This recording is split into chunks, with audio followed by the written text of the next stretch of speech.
राशि का जो नाम है और रजिस्टर्ड नाम दोनों भिन्न है, तो क्या इसका कोई प्रभाव हमारे जीवन पर पड़ता है? बहुत लंबे समय तक एक ही तरह के नाम को उच्चारित करते रहने से उसका प्रभाव जीवन में आने लगता है। उसका प्रभाव जीवन में आने लगता है। लेकिन बहुत सारे गहरे अर्थों में जब आप कुंडली का विश्लेषण करेंगे और आप अपने सही ढंग से टेवा बनवाते हैं, सही ढंग से हॉरोस्कोप का विश्लेषण करते हैं, तो उसमें जो जन्म राशि है और जन्म के राशि का जो स्वामी है, उसमें जन्म का जो नक्षत्र है और उस नक्षत्र का जो स्वामी है, उस जन्म का जो लग्न है और जन्म लग्न का जो स्वामी है, उसका विचार करना पड़ता है। तो ये एक बड़ी महत्वपूर्ण बात है, इसको हमें ध्यान में रखना चाहिए। होता क्या था कि पहले लोगों को अगर ये पता चल जाए, क्योंकि हमारे देश में बहुत उच्च स्तर पर हमारी ये सारी विद्याएं थी, इनमें ज्योतिष था, तंत्र था। तंत्र को सुनकर के अभी हम डर जाते हैं या पता नहीं कैसे कैसे सोचने लगते हैं। हम तंत्र कहते हैं सिस्टम। अगर सिस्टम तंत्र की अंग्रेजी करेंगे तो हो जाएगी सिस्टम।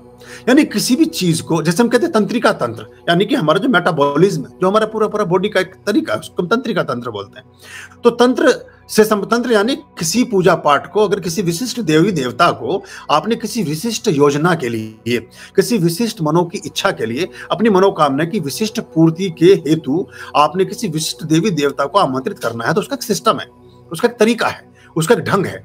उस ढंग को जान लेना ही तंत्र है। लेकिन अभी जिस तरह से चीजें प्रक्षेपित हुई और बाकी विधर्मियों ने और लोगों ने उसका एक रूप प्रस्तुत किया, तो हमें एकदम पिक्चर ही दूसरी हो गई हमारे दिमाग में, और एकदम हम सोचते हैं पता नहीं तांत्रिक या तंत्र, सोचने लगते हैं सब कुछ उल्टा पुल्टा करने वाले लोग और सारा कुछ गड़बड़ करने वाले लोग शायद रहे होंगे। ऐसा नहीं है, इसकी बड़ी ऊंची व्यवस्थाएं रही हैं, बहुत श्रेष्ठ और बहुत सम्माननीय ये एक पक्ष रहा है। लेकिन अभी वर्तमान में थोड़ा सा इसमें ह्रास आया है। तो हम ये अगर हम इसको समझें तो हम बहुत सी चीजों को ठीक से समझ लेते हैं। तो उसमें ये होता था कि अगर लोगों को पता चल जाए कि आपके जन्म का लग्न क्या है, जन्म की राशि क्या है, तो कुछ तांत्रिक प्रक्रियाएं ऐसी जो आपके लिए विपरीत अर्थ रखने वाली थी, आपका अहित कर सकती थी, आपका नुकसान पहुंचा सकती थी, और कई मायनों में आपको वो ऐसी स्थिति में ला सकती थी जिसमें आपकी मृत्यु भी संभावित थी या संभव थी। तो उन स्थितियों में कहा गया कि किसी को पता ही मत लगने दो कि आपका जन्म का लग्न क्या है, जन्म की राशि क्या है, जन्म का नक्षत्र क्या है।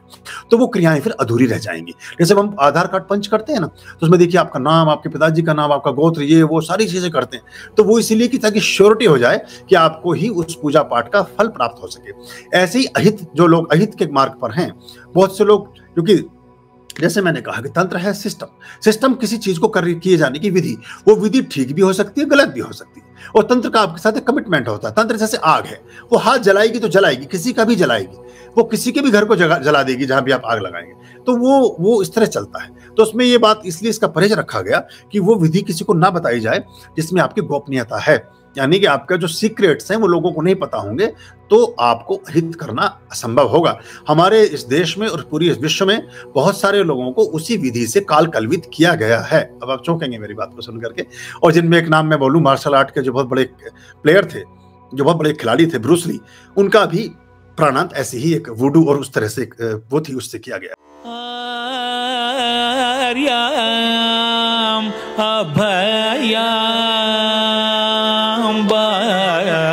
भज रे